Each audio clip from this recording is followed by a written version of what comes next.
Online रे दामी दामी जिनिस ऑर्डर करूछंती कि जानी रखंतु आपण माने ठकामीर शिकार होई पारंती।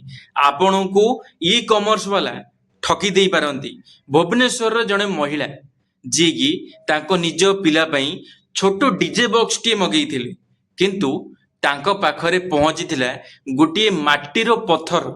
आपण माने चिंता करंतु जेतमळे आपण माने गोटे कोनोसी जिंस मगौछंती आ आपण माने डायरेक्ट पेमेंट मध्य कर दउछंती आ तापरे आपणको पाखरे गोटे आसी माटी जिंस पहुंचुची सेठारे आपण माने कोन करिवे आपण रिटर्न मध्य करूछंती किंतु आपणको पाखकू टंका आसीबा पई बहुत लेट होउची।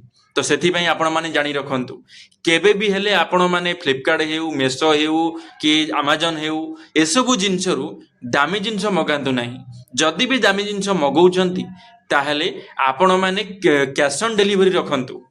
आपण माने पेमेंट डायरेक्ट करंतु नाही आगे कैश ऑन डिलीवरी रखंतु। आपणको पाखरे आसी जिंस पहुंचला परे आपण माने पेमेंट करि परिबे किंतु आपण माने केबे भी हेले ऑनलाइन रे पेमेंट करंतु नाही।